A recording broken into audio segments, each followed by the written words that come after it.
G7 देखिए, पहले waste तो नरेंद्र मोदी को जफियां डालता था, रशिया यूक्रेन की वॉर के लिए नरेंद्र मोदी को भेजता था, ट्रम्प मोदी साहब के लिए वहाँ अमेरिका में बड़े बड़े शो रखवाता था, रोड शो करता था कि भाई ये जादू की जप्पी है and Modi is my friend, I love India, I love Indian.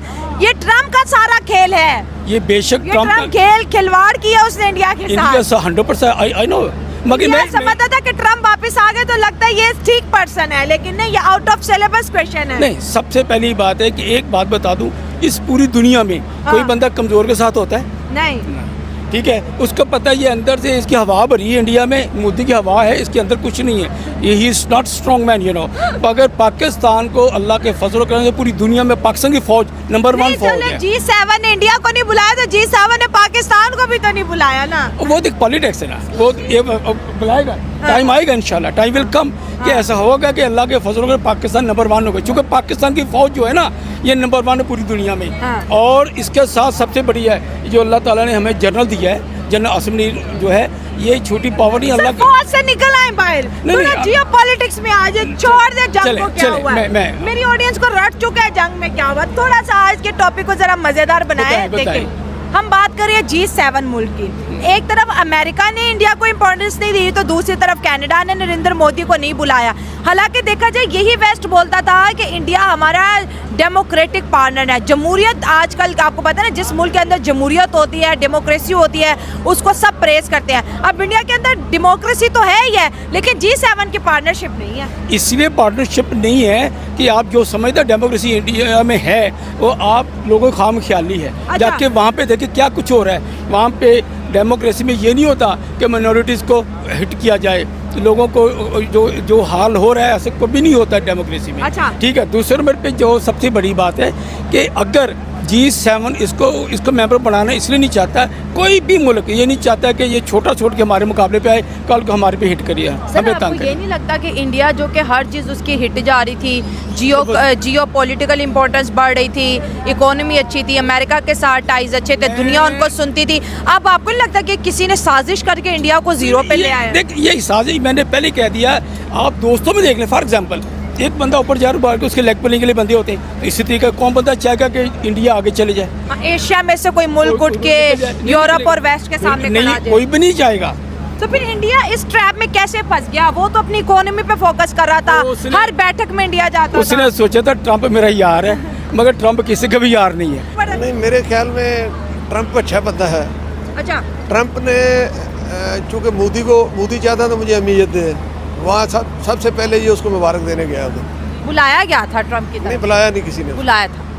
बुलाया गया? हाँ। अभी ट्रम्प ने बुलाया था ना नरेंद्र मोदी को? अभी बुलाया था उसको? हाँ। मैंने तो जो अखबारों में पढ़ा है, मेरे ख्याल में तो नहीं बुलाया उसको। बुलाया था? अच्छा, चले बुलाया था। ये वहाँ गया है, ये उनको बताता है कि मैं थानेदार हूँ, इलाके का चौधरी हूँ, आप मुझे सपोर्ट करें, मैं चाइना पे ये सारा जैसे इसराइल को, जैसे उन्होंने इसराइल को बनाया हुआ है बदमाश मशरक़ वुस्ता में, तो ये उनको कहता है भाई मैं एशिया का, मुझे बदमाश बनाया। उन्होंने कहा भाई चले तुझे चेक कर लेते हैं। उसने शरारत की, फिर उसने पाकिस्तान पे बगैर सोचे समझे हमला किया। पाकिस्तान ने ऐसी अल्लाह के फजल से उस पर हमला किया, उसको जवाब दिया, अल्लाह के फजल से उसको शिकस्त हुई, पाकिस्तान को कामयाबी हुई। ठीक है, पाकिस्तान को कामयाबी हुई। ये काफ़ी दिनों से हम ये चीज़ें डिस्कस कर रहे हैं। देखिए, एक तरफ देखिए तो इंडिया की इम्पोर्टेंस अगर इकोनॉमिकली देखे जाए तो सर बहुत इंपॉर्टेंट मुल्क है, 4 ट्रिलियन की इकोनॉमी है, बहुत हमसे बहुत ज़्यादा आगे है। अगर देखा जाए तो जियो पॉलिटिकल इंडिया की इंपॉर्टेंस ज़्यादा थी, ग्लोबल साउथ का लीडर बनने जा रहा था, वेस्ट का बहुत बड़ा पार्टनर था, G7 में हमेशा इंडिया की जो है बड़ी अच्छी रिप्रेजेंटेशन होती थी। अब ये सारी चीज़ें एकदम से छूट गई, मसला क्या नज़र आ रहा है? पाकिस्तान और इंडिया को छोड़ दें, जियो पॉलिटिकली उनका जो बीजेपी का एक शशि थ्रू उसका मैं रात को इंटरव्यू सुन रहा था CNN पे। अच्छा, वो कह रहा था कि कोलंबिया जैसा मुल्क पाकिस्तान की सपोर्ट कर रहा है, कोलंबिया जैसा। ये बाकी अजरबैजान, ये जो तुर्की, ये तो कर ही रहे ना हमारी। वो कह रहा है ये हिंदुस्तान की सियासत भी ख़त्म हो गई और इनकी ये जो बदमाशी थी वो भी ख़त्म हो गई। यानी कोलंबिया जैसा मुल्क जो है वो पाकिस्तान की सपोर्ट कर रहा है। ये मोदी जो है ना मक्कार बहुत है, झूठा मक्कार ड्रामे। देखो उनका सर क्या झूठ बोला ना, उसके मीडिया ने इतना झूठ बोला है। अच्छा, मीडिया ने बोला ना, नरेंद्र मोदी ने तो कहा है ना, बोला है ना, उन्होंने कहा है जो वो कहते हैं ना गोदी इंडिया, उनको बताया गया कि आपने झूठ बोलना है, उन्होंने इतना बोला है कराची पे कब्जा, लाहौर पे कब्जा, इस्लामाबाद सर, में। इंडिया ने माफी मांग ली उस पे ना। हमारे मीडिया ने इतनी बिल्कुल सच्ची खबरें दी हैं, कोई झूठ नहीं बोला। हाँ। सारी दुनिया सराह रही है। अब वो खुद ही मार रहे हैं। कल उनके जो उनका चीफ है उसने भी कहा भाई जहाज गिरे हैं, और ट्रंप ने भी कहा गिरे हैं, जो फ्रांस वाले हैं वो भी कह रहे हैं गिरे हैं, तो वो कहता है नहीं नहीं। इंडिया कहते हैं जहाज गिरा कोई बात नहीं और खरीद लेंगे, हमने कौन सा IMF से लोन लेना है। वो कह रहे और खरीद लेंगे, फिर क्या हुआ? भाई खरीद लें फिर करा देंगे।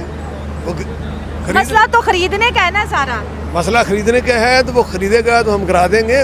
उसकी इकानमी इतनी अच्छी नहीं है, वो 1.5 अरब आबादी है। आप उसका देखें, उसका मुआवजा करें हमारे साथ, हमारा उसका कोई मुआवजा थोड़ा है। हमसे 4 गुना बड़ा मुल्क है, हमारे से 6 गुना बड़ा मुल्क है।